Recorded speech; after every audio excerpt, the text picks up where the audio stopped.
Hello class 11। मैं हूं आपसे किटोबर भैया और आज की इस वीडियो में हम आपको क्लास 11 की केमिस्ट्री का 40 महत्वपूर्ण क्वेश्चन बताने वाले हैं। यदि आप हमारा आज का बताया 40 क्वेश्चन को आप पूरी तरीके से बना लेते हैं तो समझ जाइए कि इस बार आपका जो एग्जाम होने वाला है केमिस्ट्री का 21 मई को, उसमें भी आपका 40 में से 40 100% आने वाला है। तो वीडियो के अंत तक बने रहना है और जो चैनल पर पहली बार है चैनल को जरूर सब्सक्राइब करके वीडियो को लाइक कर देना। आपको बता दें कि जो हमारा 5 PYQ पिछले 5 साल का क्या क्या पूछा गया 100 वाला वीडियो देखते हैं और 5 हम जो आपको मॉडल सेट तैयार करके दिए हैं वो वाला वीडियो देख लेते हैं और कुछ हमारा एक दो इंपॉर्टेंट क्वेश्चन वाला वीडियो, तब आपका 100% 40 में से 40 आने से कोई भी नहीं रोक सकता है। जो हमारे चैनल पर पहली बार है, जो हमारा ये 10 वीडियो नहीं देखे हैं, तो इसी वीडियो के डिस्क्रिप्शन में हम प्ले लिस्ट बनाकर लिंक दे दिए हैं। आप जाइए और 10 वीडियो को देखिए और अपने एग्जाम की तैयारी को बेहतरीन कीजिए, या फिर आप सीधा चैनल के प्ले लिस्ट में जाकर भी सभी वीडियो को देख सकते हैं। यदि आपको कुछ समझने में दिक्कत हो तो हमारा व्हाट्सअप नंबर दिया गया है इसी वीडियो के डिस्क्रिप्शन में, वहां पे आप हमसे कांटेक्ट भी कर सकते हैं। साथ ही आपको कहीं इसका PDF चाहिए तो आप हमारे टेलीग्राम और व्हाट्सएप ग्रुप में जुड़ सकते हैं, जिसका लिंक इसी वीडियो के नीचे डिस्क्रिप्शन में है। तो आप जुड़कर सारा इंफॉर्मेशन और PDF हमारी टेलीग्राम और व्हाट्सएप चैनल में आपको मिल जाएगा। तो आज की वीडियो बस हम लोग इतना ही बोलते हैं और आगे शुरू करते हैं। आपका क्वेश्चन नंबर 1 देख सकते हैं हम लोग के सामने क्या कहता है। पहला क्वेश्चन नंबर देखिए, हम हिंदी इंग्लिश दोनों में बताने वाले हैं, क्योंकि बहुत सारे बच्चे का कमेंट आ रहा था कि भैया हिंदी में बताते हैं या फिर खाली इंग्लिश में बताते हैं, दोनों में बताइए ना। तो दोनों में आज का वीडियो रहने वाला है। आज के बाद जितना भी वीडियो आएगा ना, केमिस्ट्री फिजिक्स इंग्लिश कोई भी सब्जेक्ट का, वो हिंदी इंग्लिश दोनों में रहेगा। ठीक है, तो हम लोग के सामने पहला क्वेश्चन कहता है कि 1260 में कितने सार्थक अंक मौजूद है, यानी कि how many significant figures are present in 1260। इसमें से कितने सिग्निफिकेंट है। तो जब भी एग्जैक्ट नंबर रहता है तो हम लोग नॉन जीरो नंबर को काउंट नहीं करते। तो इसमें कितना सिग्निफिकेंट फिगर बचा 1 2 3, 3 नंबर ऑफ सिग्निफिकेंट है। तो इसका सही आंसर हो जाएगा ऑप्शन नंबर बी। कोई दिक्कत है?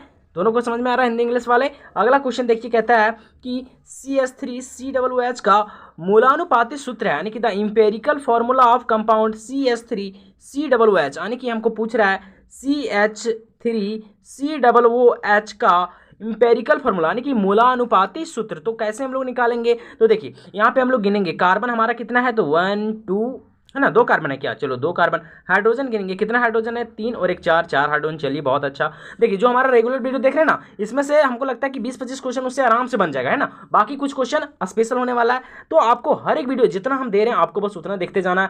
फिर इस बार 40 में से 40 कोई नहीं रोक सकता लाने से, इस भाई का वादा है। क्या बोलती कंपनी। हाँ, और जो चाहते हैं कि हमारा ऑफलाइन क्लासेस ज्वाइन करें, हमारा केमिस्ट्री का हजारीबाग में ऑफलाइन क्लासेस चलता है, तो जो चाहते हैं हम ऑफलाइन क्लासेस ज्वाइन करके केमिस्ट्री की बेहतरीन तैयारी करें, क्लास 11th और 12th दोनों में से किसी एक क्लास का, तो आप हमारा ऑफलाइन क्लासेस ज्वाइन कर सकते हैं। कहां से, तो हमारा व्हाट्सएप नंबर दिया गया, आप वहां पे कांटेक्ट कीजिए। हजारीबाग में हमारा चलता है ऑफलाइन, तो वहां पे आप हमसे ज्वाइन कर सकते हैं। बाकी ऑनलाइन में आप मजा लीजिए, जो हजारीबाग में नहीं है, जो दूर में है ना, तो आपके लिए तो ऑनलाइन ए भाई है ये है, तो काहे टेंशन ले रहे। लेकिन जो हजारीबाग में है वो हमारा ऑफलाइन सुविधा का लाभ ले सकते हैं। चलिए क्या बोलता है, हो गया हाइड्रोजन कितना 4, 3 और 1 4। अब बच गया एक ऑक्सीजन, ऑक्सीजन कितना 1 और 1 2, 2 हो गया। इसके अलावा और कोई एटम तो है नहीं, सिर्फ कार्बन हाइड्रोजन और ऑक्सीजन ही ना है। अब देखिए इसमें से सबसे छोटा नंबर कौन है, इसमें से 2 है, तो 2 से सबको भागा दे दो। 2 से 2 को भागा, 2 से 4 को भागा, 2 से फिर 2 को भागा, काटेंगे तो 2 एकम 2 1 आया, 2 दूनी 4 2 आया, 2 एकम 2 1 आया। ठीक है, अब देखिए कार्बन क्या को बचा यहाँ पे 1, तो यहाँ पे लिखिए C।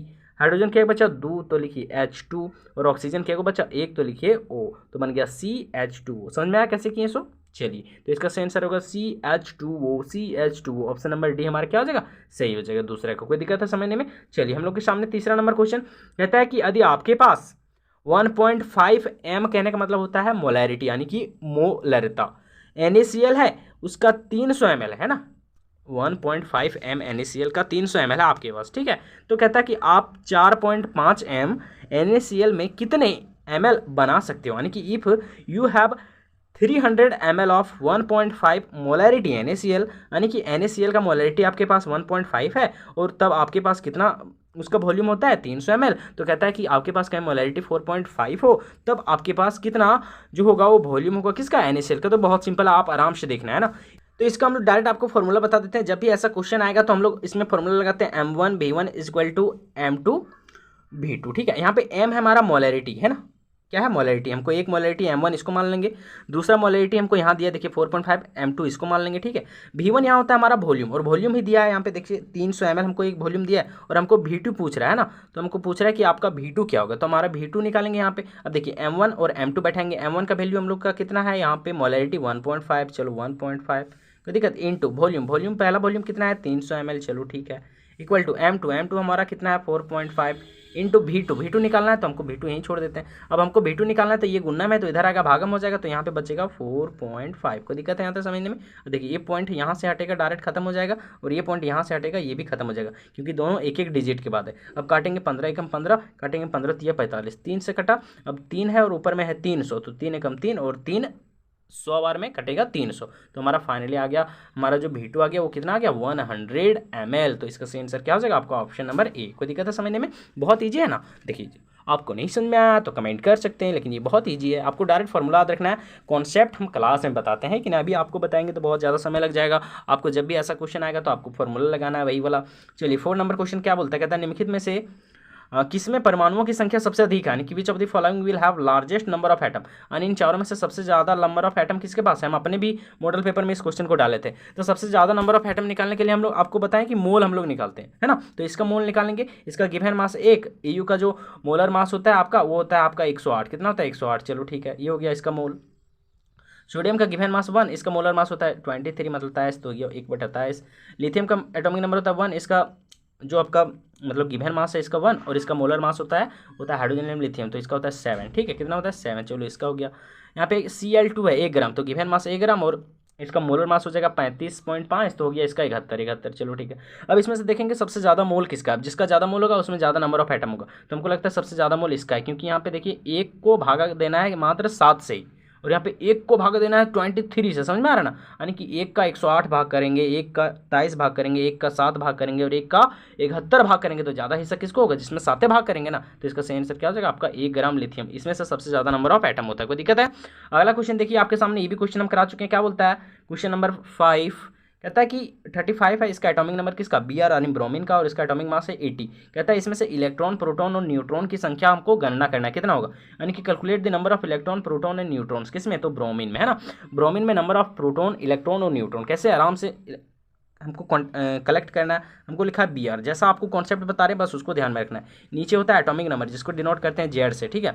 ऊपर में होता है एटॉमिक मास जो यहाँ पे 80 लिखा है, इसको हम लोग डिनोट करते हैं A से। कोई दिक्कत है? अब ध्यान देना है कि जितना एटॉमिक नंबर होगा, यानी कि जितना ये Z का वैल्यू होगा ना, उतना उसमें होता है इलेक्ट्रॉन। क्या होता है इलेक्ट्रॉन, यानी कि इलेक्ट्रॉन इसमें कितना हो जाएगा 35, कितना हो जाएगा 35, यानी इलेक्ट्रॉन बराबर हो गया 35। सेकंड नंबर में हमको पूछा है प्रोटॉन, तो जितना इलेक्ट्रॉन होता है किसी भी स्पीशीज में उतना ही प्रोटॉन होता है, यानी कि इसमें प्रोटॉन भी कितना हो गया 35। कोई दिक्कत है समझने में? अब लास्ट वन है न्यूट्रॉन, और इसका हम फॉर्मूला आपको बताएं। न्यूट्रॉन का फॉर्मूला होता है A-Z, यानी कि N बराबर क्या होता है A-Z। ये बोले तो एटॉमिक मास है 80, चलो ठीक है, और Z मतलब एटॉमिक नंबर कितना है 35। अब 80 में 35 घटाएंगे तो बचेगा कितना 45। कोई दिक्कत है? यानी हमारा जो प्रोटॉन आ गया, क्या आ गया प्रोटॉन तो यहाँ निकाल चुके थे ना, हमारा न्यूट्रॉन आ गया, क्या आ गया न्यूट्रॉन कितना आ गया हम लोगों का 45, कितना आ गया 45, है ना। तो इलेक्ट्रॉन 35, फिर 35 और फिर 45, 35 45, चलो ऑप्शन नंबर बी हमारा क्या हो जाएगा सही हो जाएगा। कोई दिक्कत है? ठीक है, बहुत इंपॉर्टेंट क्वेश्चन है, इसको ध्यान देना है थोड़ा सा, ठीक है। अगला क्वेश्चन देखिए बहुत ईजी, देखिए हम जितना क्वेश्चन बता रहे हैं ना, आपका हर एक क्वेश्चन बहुत ज़्यादा इंपॉर्टेंट है बच्चों। आप हम जितना बता दिए आप उतना कंप्लीट कर लीजिए, आपका 40 में से 39 भी नहीं आएगा, आप देख लीजिएगा, है ना। चलिए बोलता है कि 10 मीटर पर सेकंड के वेग से गतिमान 0.1 ग्राम द्रव्यमान की एक गेंद का तरंग दैर्घ्य क्या होगा।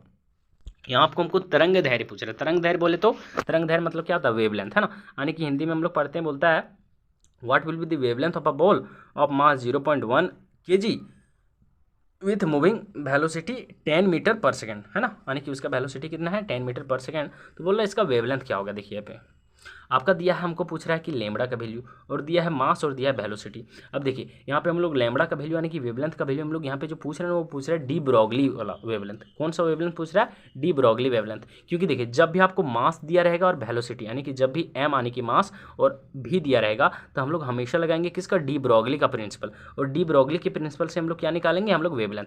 तो डी ब्रॉगली का वेवलेंथ का प्रिंसिपल में वेवलेंथ का फॉर्मूला क्या होता है, lambda is equal to H/mv, यही होता है आपका।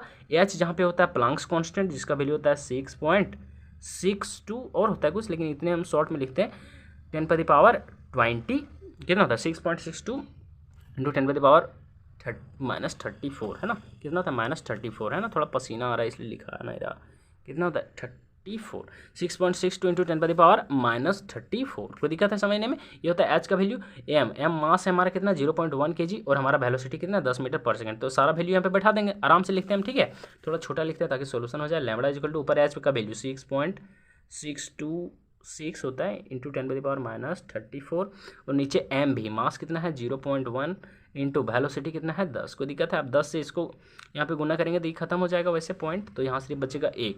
तो हमारा फाइनली लैम्बडा का वैल्यू हो गया 6.62 इंटू 10⁻⁻34, कितना हो गया 6.62 इंटू 10⁻⁻34 मीटर, यानी कि ऑप्शन नंबर डी हमारा क्या हो जाएगा, छठा का सही हो जाएगा। कोई दिक्कत है समझने में, समझ में आ गया ना कैसे किए सो। बस आपको देखिए बहुत में क्या होता है, यहाँ पे बोल देता है पहले कि डी ब्रोगली वेवलेंथ कैलकुलेट करो, लेकिन बहुत क्वेश्चन में क्या करता है कि बोलता ही नहीं है, हमको सीधा बोलता है वेवलेंथ कैलकुलेट करो और मास और वेलोसिटी देता है। तो जब भी आपको मास और वेलोसिटी निकालने बोलेगा, मतलब वेलोसिटी दिया हुआ रहेगा और वेवलेंथ पूछेगा, तो हमेशा लगाना है किसका, डी ब्रोगली का वेवलेंथ वाला इक्वेशन, बहुत ज़्यादा इंपॉर्टेंट है। हम अपना 5 मॉडल सेट आपको दिए ना, उसमें से 5 में हम इस क्वेश्चन को डालें अलग अलग तरीके से, अलग अलग क्वेश्चन है ना, तो आपको उसकी तैयारी कर लेना है कहाँ से, तो इसी वीडियो के डिस्क्रिप्शन में हमारा दिया गया है, प्ले लिस्ट का लिंक बना के दे दिए, या फिर आप डायरेक्ट भी प्ले लिस्ट में जाकर देख सकते हैं, ठीक है। अभी हमारा जितना भी प्ले लिस्ट है ना, सब सिर्फ क्लास 11th का, एक प्ले लिस्ट छोड़ के जितना भी प्ले लिस्ट है सब क्लास 11th का है ना। आपको फिजिक्स का मिल जाएगा, केमिस्ट्री का मिल जाएगा, हर एक सब्जेक्ट का मिल जाएगा, आप कोई भी सब्जेक्ट लिए होंगे क्लास 11th में, ठीक है। चलिए 7वां नंबर क्वेश्चन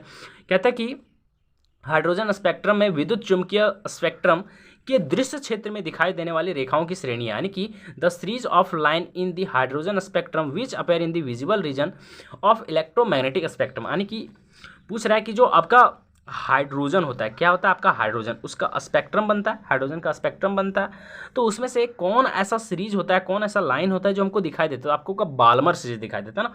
बाल्मर सीरीज जो आता है वो आता है विजिबल रीजन में, यानी कि यही सिर्फ दिखाई देता है, यानी कि बाल्मर श्रेणी ही हमको क्या करता है, सिर्फ दिखाई देता है। और बहुत इंपॉर्टेंट क्वेश्चन, इसका सही आंसर होगा ऑप्शन नंबर सी, क्या हो जाएगा ऑप्शन नंबर सी। चलिए हम लोग के सामने 8 नंबर क्वेश्चन कहता है कि निम्नलिखित में से कौन सी क्वांटम संख्या कक्षक में त्रिमीय आकार को परिभाषित करती है, आकार के बारे में कौन बताती है, यानी कि विच of the following quantum number define the 3 dimensional shape of orbital, यानी कि शेप ऑफ ऑर्बिटल के बारे में कौन बताता है, तो बताता है एजिमुथल क्वांटम नंबर, यानी कि आपका जो आपका द्विंगसीय क्वांटम संख्या होता है, यानी कि एजिमुथल क्वांटम नंबर बताता है शेप ऑफ ऑर्बिटल के बारे में। समझ में आ गया, यही कहीं रहता है हमारा कि जो हमारा ओरिएंटेशन ऑफ ऑर्बिटल के बारे में कौन बताता है, तो हो जाता है हमारा मैग्नेटिक क्वांटम नंबर। होता है कि स्पिन ऑफ ऑर्बिटल के बारे में कौन बताता है, हो जाता है स्पिन क्वांटम नंबर। यही कह रहता कि शेप की जगह रहता कहीं साइज, है ना, या फिर रहता एनर्जी, तो एनर्जी ऑफ ऑर्बिटल के बारे में कौन बताता है, प्रिंसिपल क्वांटम नंबर। समझ में आ रहा ना, तो ये चारों हम लोग अभी जो बताया ना, 4 कॉन्सेप्ट आपको चारों याद रखना है, इससे 1 नंबर का क्वेश्चन 100% पूछेगा, है ना। तो यहाँ पे हम लोग इस क्वेश्चन में बोल रहा है शेप ऑफ ऑर्बिटल, तो बताता है हमारा एजिमुथल क्वांटम नंबर,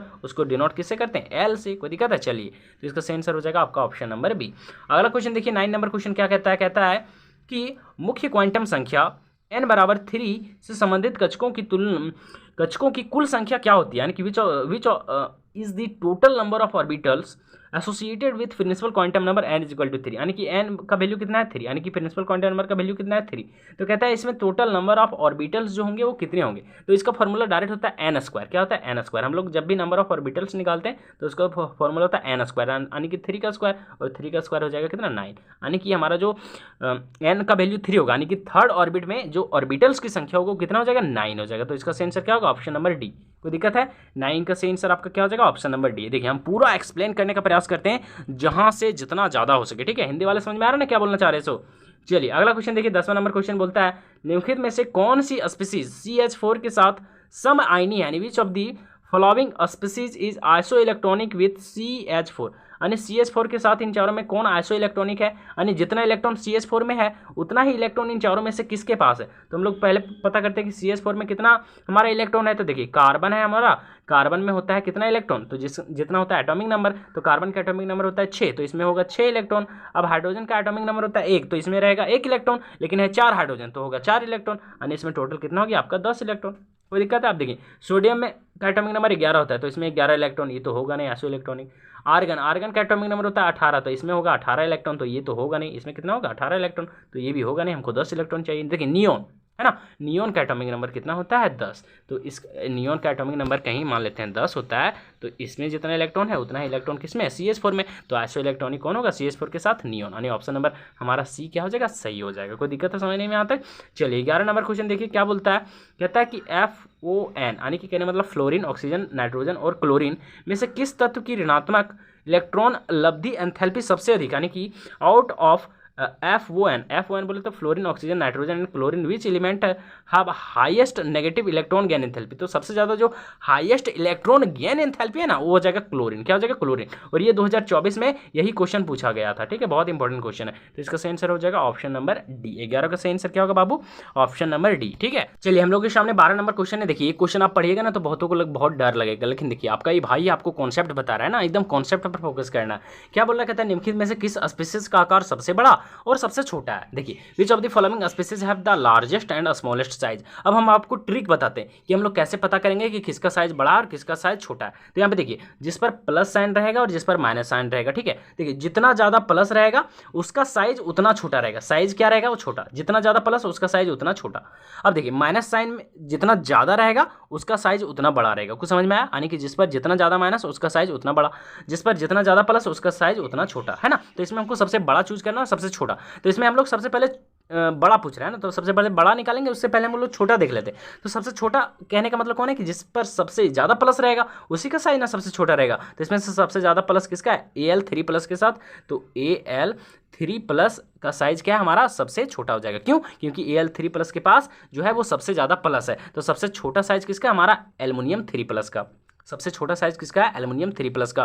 और हमको लगता है यहाँ पे एल्युमिनियम 3+ खाली हमको इसमें दिया गया है, तो हम लोग वैसे डायरेक्ट हम लोग एक ही कॉन्सेप्ट में इसको बी को टिक कर सकते हैं, है ना। कॉन्सेप्ट क्या है कि जिस पर जितना ज़्यादा प्लस उसका साइज उतना छोटा, और जिस पर जितना कम प्लस उसका साइज उतना बड़ा, समझ में आ रहा ना। तो ज़्यादा प्लस है इस पर, तो सबसे ज़्यादा छोटा साइज भी किसी का हो जाएगा, एल्युमिनियम 3+ का। तो वैसे डायरेक्ट हम लोग बी को टिक मार देंगे, लेकिन हाँ आपको कॉन्सेप्ट बता देते हैं कि हम लोग सबसे बड़ा कैसे ढूंढेंगे, है ना। कहीं बोल देगा सबसे बड़ा, तो सिंपल है, जिस पर जितना ज़्यादा प्लस उसका साइज उतना छोटा, जिस पर जितना ज़्यादा माइनस उसका साइज उतना ज़्यादा बड़ा।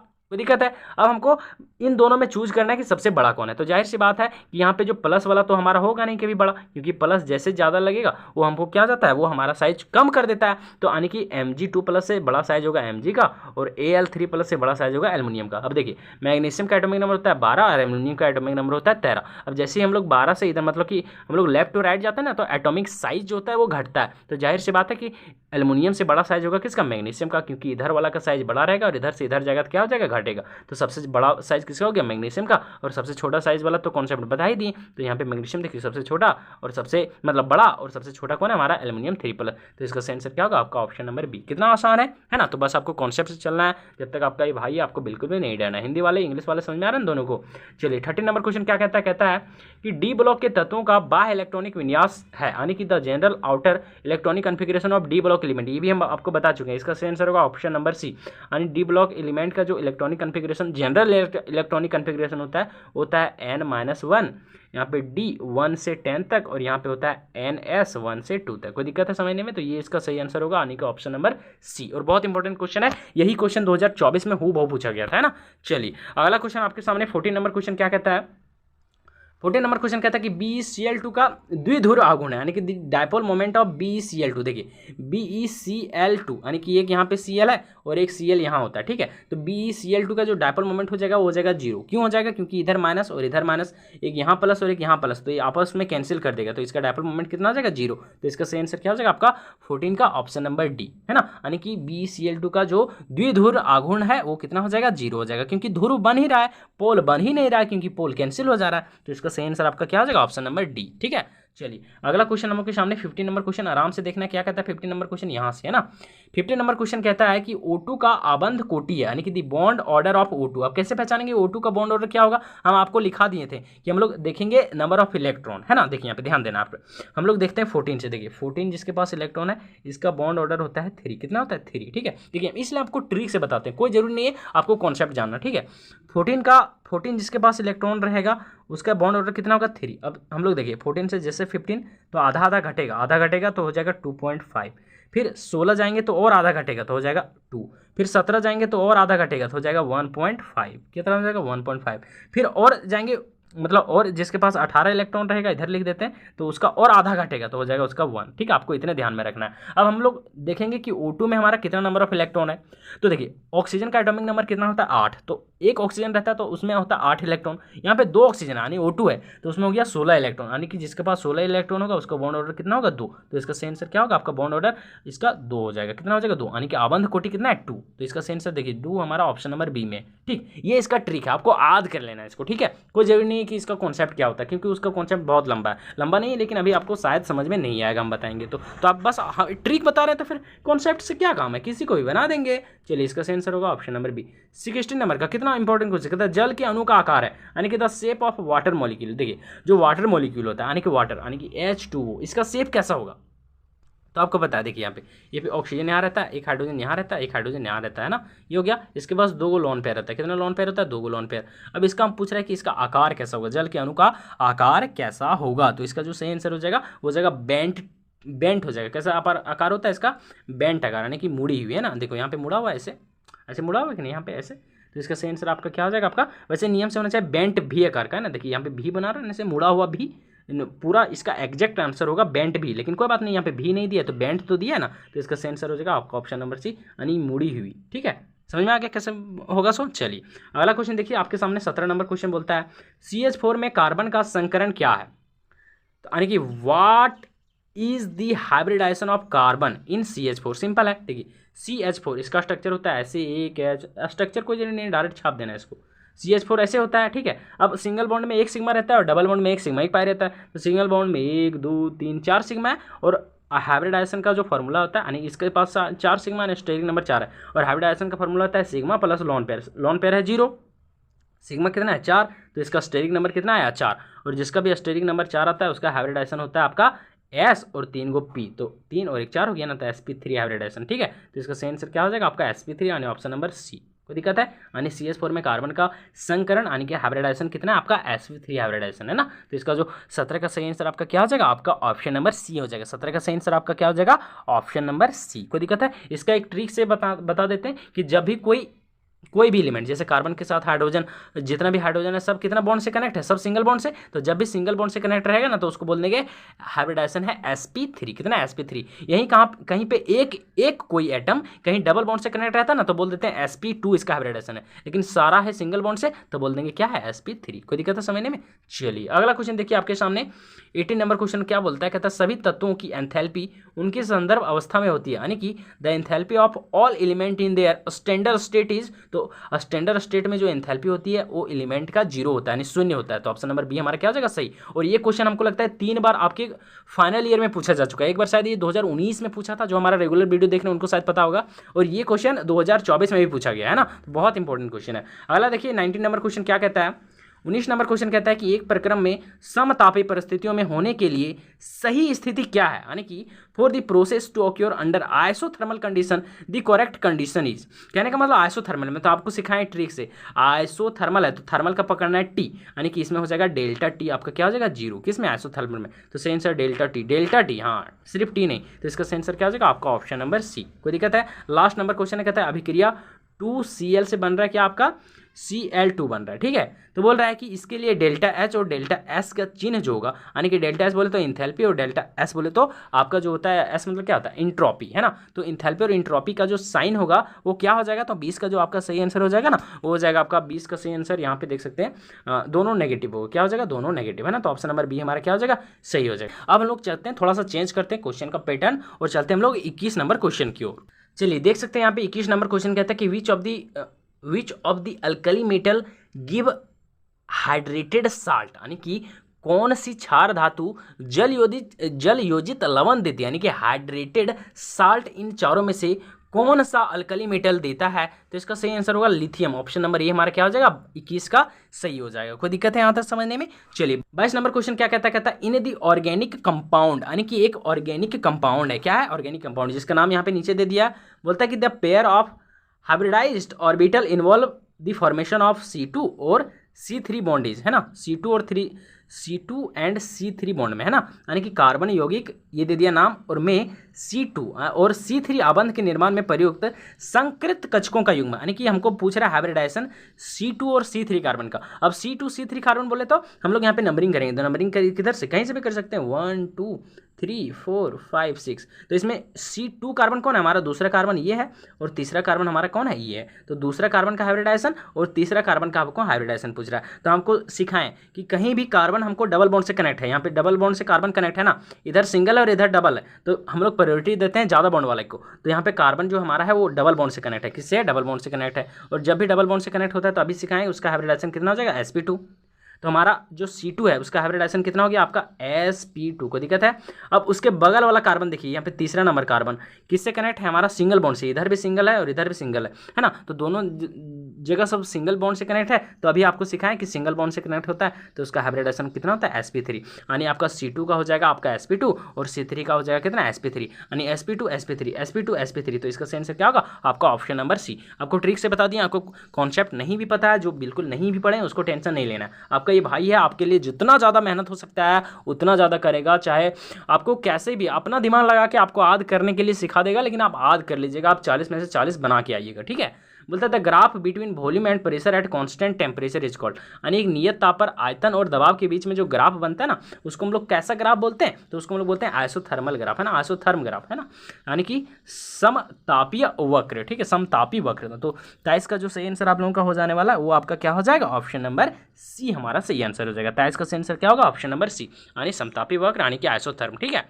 अगला क्वेश्चन देखिए आपके सामने 24 नंबर क्वेश्चन कहता है the order of decreasing ionisation enthalpy in alkali metals, यानी कि क्षार धातुओं में जो आयनन एंथैल्पी के घटते क्रम को हमको चुनना है। देखिए यहाँ पे आपका अल्कली मेटल हमको दे दिया, अल्कली मेटल यहाँ पे देखिए सोडियम, लिथियम, पोटासियम, रुबिडियम, यानी कि यहाँ पे सबसे पहले क्या होता है आपका सोडियम होता है ना, क्या होता है सोडियम होता है हालीना, नहीं पहले लिथियम होता है हालीना, फिर इसके बाद है आपका कर रब से भरिया, देखिए ना 4 गो एलिमेंट, लिथियम है, सोडियम है, पोटासियम है और रुबिडियम, ये 4 गो होता है। अब यहाँ पे हमको पूछ रहा है डिक्रीजिंग आयोनाइजेशन एंथैल्पी, और आपको पता है डिक्रीजिंग आयोनाइजेशन एंथैल्पी जो है ऊपर से नीचे जब जाता है ना तो आयोनाइजेशन एंथैल्पी डिक्रीज करता है। तो सबसे ज़्यादा आयोनाइजेशन एंथैल्पी किसका होगा, लिथियम का। तो ऑर्डर इसका क्या होगा, सबसे पहले लिथियम, फिर आपका सोडियम, फिर आपका पोटासियम और फिर रुबिडियम, यानी सबसे पहले लिथियम, फिर सोडियम, लिथियम, सोडियम, देखिए सबसे पहले लिथियम, फिर सोडियम, फिर कैल्शियम, फिर रुबिडियम। तो हमारा ऑप्शन नंबर तीसरा हमारा क्या हो जाएगा, सही हो जाएगा, ठीक है। ऑप्शन नंबर सी हमारा क्या हो जाएगा, 24 का सही हो जाएगा। कोई दिक्कत है समझने में, चलिए बहुत ज़्यादा समय नहीं लगेगा, अब कुछ ही क्वेश्चन बचा हुआ है, 10 मिनट और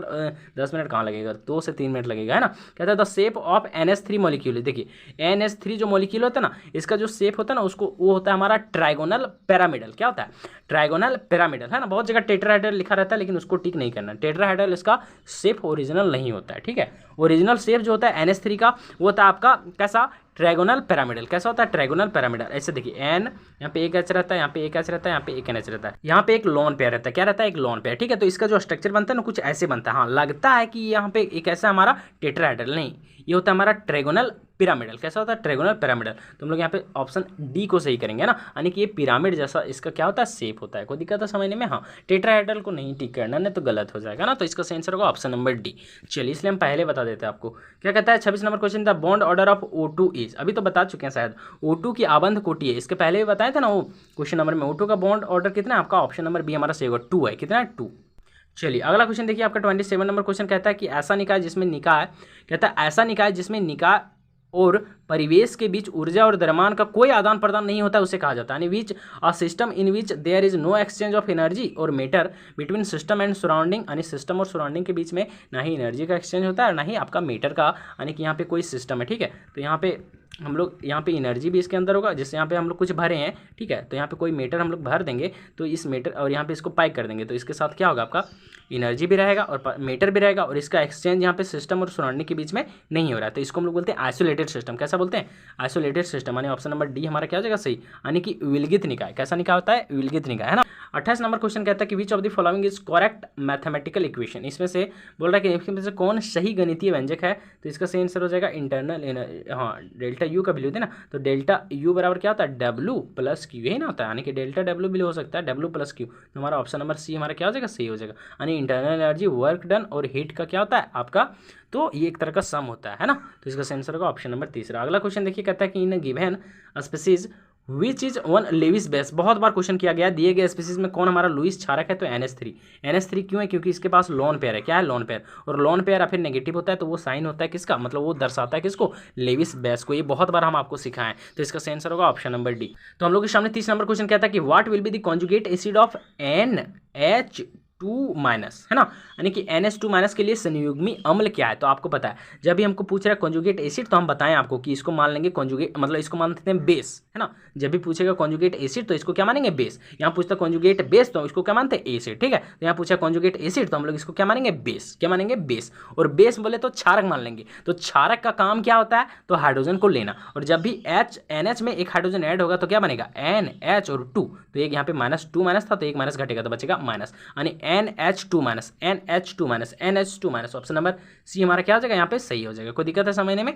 चलिए अगला क्वेश्चन हम लोग के सामने 31 नंबर क्वेश्चन क्या कहता है, कहता है कि शीतल पेय के एक नमूने में हाइड्रोजन आयन की सांद्रता 10⁻⁵ m है, यानी मोलैरिटी है। कहता है इसका pH क्या होगा, यानी कि the concentration of hydrogen ion, यानी कि H+ का कंसंट्रेशन दिया है 10⁻⁵ मोलैरिटी, यानी कि ठीक है, ये कंसंट्रेशन बोला है, इसका pH पूछ रहा है। तो देखिए pH निकालने का फॉर्मूला क्या होता है माइनस लॉग और H+ का कंसंट्रेशन, ठीक है। तो देखिए यहाँ पे माइनस लॉग दे देते हैं, और H+ का कंसंट्रेशन है 10⁻⁵ ठीक है। अब नियम होता है लॉग का कि ये यहाँ पे पावर सामने से गुना होता है, तो -5 माइनस से गुना होगा तो +5 बन जाएगा, और log 10 का वैल्यू होता है 1, तो 5 × 1 कितना हो जाएगा 5, तो इसका pH वैल्यू कितना आ गया 5, तो इसका आंसर क्या होगा आपका ऑप्शन नंबर डी। और एक क्वेश्चन pH वैल्यू से 100% पूछेगा, लिख लीजिए कॉपी में, ठीक है। और हम जितना क्वेश्चन बता दिए आपको, हम 10 क्वेश्चन तकरीबन बताए होंगे, 5 मेरा मॉडल सेट में, 5 PYQ में, तो आपको 10 कर लेना है क्वेश्चन प्रैक्टिस किसका, pH का फिक्स, उसी में से कोई एक आएगा हूबहू। चलिए अगला क्वेश्चन देखिए आपके सामने 32 नंबर क्वेश्चन क्या बोलता है, what is the oxidation number of sulphur in H2SO4, यानी H2SO4 में सल्फर का ऑक्सीकरण संख्या क्या है। सिंपल है, देखिए ये हम आपको बहुत बार बताएं, H2 है, SO4 है, ऑक्सीडेशन नंबर निकालना बोल रहा है सल्फर का, तो हम लोग उसको मानते हैं x। हाइड्रोजन का ऑक्सीडेशन नंबर होता है +1, 2 गो है तो इसका हो जाएगा 2, ठीक है, कितना हो जाएगा 2 प्लस, इसका पूछ रहा है इसको मानेंगे x। ऑक्सीजन का होता है -2, 4 ऑक्सीजन है तो 4 दूनी 8, यानी -8 इक्वल टू, इस पर चार्ज नहीं है तो 0, ठीक है। अब देखिए यहाँ पे कितना 2 + x, यहाँ पे है -8 में हम लोग 2 को जोड़ेंगे तो -6 बचेगा, और -6 इधर जाएगा तो हो जाएगा +6, यानी x का वैल्यू आ गया +6, यानी इसका ऑक्सीडेशन नंबर कितना आ जाएगा 6, यानी इसका आंसर क्या होगा ऑप्शन नंबर बी। अगला क्वेश्चन देखिए 33 नंबर क्वेश्चन बताया, which of the following species do not show disproportionation reaction, निम्नलिखित में से कौन सी स्पीसीज असमानुपातन प्रवृत्ति नहीं दर्शाती है। असमानुपातन प्रवृत्ति नहीं दर्शाने का मतलब क्या होता है कि किसमें ऑक्सीडेशन और रिडक्शन दोनों नहीं होता है, तो इसका आंसर होगा आपका ClO4-। क्वेश्चन पूछेगा तो सिर्फ यही पूछेगा, तो इसको देख लेना है, तो इसका आंसर क्या होगा आपका ऑप्शन नंबर डी। कोई दिक्कत है समझने में, 33 का आंसर क्या हो जाएगा ऑप्शन नंबर डी, ठीक है। अब हम लोग चलते हैं अगला क्वेश्चन की ओर, ज़्यादा नहीं बस 2-3 क्वेश्चन है। क्या बोलता है, कहता है कि the nature of CO2 gases, तो यानी कि CO2 गैस की जो प्रकृति होती है वो कैसी होती है, तो इसका जो सही आंसर हो जाएगा ना, जो आपका CO2 होता है ना गैस, कौन सा गैस, CO2 गैस, उसका जो प्रकृति होता है वो होता है एसिडिक, अम्लीय। ऑप्शन नंबर ये हम लोग क्या हो जाएगा सही हो जाएगा। कोई दिक्कत, चलिए देखिए बहुत अंधेरा हो जा रहा है इस यहाँ पे, है ना, बगल में डीजे भी बजने वाला है कुछ देर में, तो हम लोग जल्दी जल्दी कंप्लीट करते हैं। कहते थे the thermodynamically most stable form carbon is, कहने का मतलब उष्मागतिकी रूप से कार्बन का सर्वाधिक अस्थायी रूप है, यानी कि बताने कि इन चारों में से सबसे ज़्यादा स्टेबल जो फॉर्म होता है, ये सब कार्बन का अप्रूप है। क्या है, कार्बन का अप्रूप, ठीक है, अप्रूप है, ठीक है। तो इस चारों अप्रूप में से कार्बन का सबसे स्टेबल फॉर्म कौन है, तो वो हो जाएगा ग्रेफाइट। ग्रेफाइट सबसे ज़्यादा स्टेबल होता है, ऑप्शन नंबर बी हमारा क्या हो जाएगा सही हो जाएगा। कोई दिक्कत है। अगला क्वेश्चन देखिए 36 नंबर क्वेश्चन कहता है अनएक्वस सॉल्यूशन ऑफ बोरेक्स इज, वैसे ये पूछेगा नहीं, हटा दिया गया। बोरेक्स का जलीय विलयन जो होता है वो क्या है, अम्लीय है, क्षारीय, उदासीन है, या फिर क्या है, लेकिन आंसर सुन ही लीजिए जब आ ही गए हैं, तो इसका आंसर होगा क्षारीय। कैसा होगा, क्षारीय, लेकिन ये पूछेगा नहीं, सिलेबस से बाहर है, ठीक है। अगला क्वेश्चन देखिए क्या बोलता है, द प्रोडक्ट ऑफ ओजोनोलाइसिस, देखिए यहाँ पे ओजोनोलाइसिस कर रहा है किसका, CH3 CH का डबल बॉन्ड CH, और यहाँ पे फिर है यहाँ पे CH3, ठीक है, यहाँ पे सिंगल बॉन्ड ही है, इसका हमको ओजोनोलाइसिस करना है। तो बोलता है इससे क्या मिलेगा, तो देखिए हम आपको सिखाएं, ओजोनोलाइसिस जब भी होता है ना O3, तो यहाँ पे जहाँ पे डबल बॉन्ड रहेगा वहीं पे टूटेगा, और 3 ऑक्सीजन होता है ना O3 का, तो एक ऑक्सीजन यहाँ जाएगा, एक ऑक्सीजन यहाँ, और एक जिंक लेके चला जाएगा एक ऑक्सीजन को, तो ये टूटेगा तो क्या बनेगा, देखिए CH3, और यहाँ पे बनेगा CH, और यहाँ पे एक ऑक्सीजन आ गया तो CH वो बनेगा, और इधर भी सेम चीज़ बनेगा, यहाँ पे बनेगा CH3, फिर बनेगा यहाँ पे CH, और वो बन जाएगा, यानी 2 मॉलिक्यूल बन रहा है किसका, CH3 और CH2 का, देखिए इधर भी और इधर भी, तो 2 मॉलिक्यूल यहाँ पे कहीं नहीं दिया, तो एक जगह दिया ना CH3 CHO, तो इसका सही आंसर क्या हो जाएगा आपका ऑप्शन नंबर तीसरा C, ठीक है। 38 नंबर क्वेश्चन देखिए क्या बोलता है what will be the product of given reaction, इसका प्रोडक्ट क्या बनेगा, यानी दी गई अभिक्रिया का उत्पाद क्या होगा। देखिए क्या दिया आपका CH3, फिर दिया आपका CH, फिर दिया डबल बॉन्ड, फिर दिया CH2, इसका रिएक्शन हो रहा है HCl के साथ। ठीक है, यहाँ पे देखिए जहाँ डबल बॉन्ड रहेगा वहाँ पे क्या होगा, ये टूटेगा, एक बॉन्ड टूटेगा। ठीक है, एक बॉन्ड टूटेगा तो यहाँ पे एक बॉन्ड यहाँ और एक बॉन्ड यहाँ फ्री हो जाएगा दोनों का, इसका दोनों का बॉन्ड टूटेगा ना। तो यहाँ पे देखिए H प्लस में टूटेगा और Cl माइनस में, दोनों टूट जाएगा। अब देखिए जो माइनस रहेगा ना वो वहाँ कनेक्ट होगा जहाँ पे आपका हाइड्रोजन कम रहेगा, तो हाइड्रोजन कम यहाँ है तो यहाँ क्लोरीन आएगा और यहाँ पे आ जाएगा आपका हाइड्रोजन। ठीक है, क्यों, क्योंकि मार्कोनिक्स रूल और एक एंटी मार्कोनिक्स रूल, दो रूल होता है। तो ये मार्कोनिक ऑप्स रूल के अनुसार नेगेटिव कहाँ आएगा, जहाँ पे हाइड्रोजन की संख्या कम रहेगी, पॉजिटिव कहाँ जाएगा, जहाँ हाइड्रोजन की संख्या ज़्यादा रहेगी। तो यहाँ एक ही हाइड्रोजन था, यहाँ दो हाइड्रोजन था ना, तो इसका बन जाएगा CH3 CH Cl CH2 यानी कि CH2 और एक यहाँ पे H CH3 यानी CH3 CH Cl और CH3 क्या बन जाएगा, यहाँ पे लिख देते हैं एक बार, देखिए CH3 फिर बन जाएगा CH और इसके साथ आ जाएगा Cl और फिर यहाँ पे बन जाएगा CH3, है ना। तो ऐसा जो आपका आंसर है वो आपका कहाँ नज़र आ रहा है, तो हमको लगता है ऑप्शन नंबर बी में हमारा नज़र आ रहा है ना, CH3 CH उसके बगल में Cl और फिर CH3, है ना। तो आपका ऑप्शन नंबर बी हमारा क्या हो जाएगा, सही हो जाएगा, कोई दिक्कत है। चलिए 39 number question, the IUPAC name of, यहाँ पे दे दिया कंपाउंड, इसका IUPAC नेम हमको पूछ रहा है ना, तो इसका IUPAC नेम क्या होगा, आराम से हमको देखना है कैसे करेंगे। यहाँ पे देखिए लिखा हुआ है CH3, फिर लिखा हुआ है यहाँ पे CH2, है ना, यही लिखा हुआ है, लिखा है CH, है ना, फिर यहाँ पे लगा है इसका Cl, फिर यहाँ लगा है CH3, वैसे ही Cl यहाँ नहीं है, यहाँ है। ठीक है, तो इसका नंबरिंग करेंगे किधर से, यहाँ से 1 2 3 4 करेंगे। तो देखिए 2 पर क्या है हमारा, यहाँ पे क्लोरीन, तो हो जाएगा इसका 2 क्लोरो, क्या हो जाएगा 2 क्लोरो और 4 कार्बन हो जाएगा butane, 2 chloro butane, 2 chloro butane. Option number B हमारा क्या, ये डी हमारा क्या हो जाएगा सही, 2 क्लोरो ब्यूटेन। ठीक है, कोई दिक्कत है, बहुत सिंपल सिंपल IPSC नेमिंग पूछेगा। चलिए लास्ट नंबर क्वेश्चन था chemical formula for ozone is, कितना सिंपल क्वेश्चन है, ओजोन का जो रासायनिक सूत्र क्या हो जाएगा O3, तो इसका आंसर क्या होगा, ऑप्शन नंबर सी। को दिक्कत है, आपको कैसा लगा वीडियो कमेंट में जरूर बताइए, बाकी और इंपॉर्टेंट क्वेश्चन के लिए बने रहिए हमारे चैनल के साथ।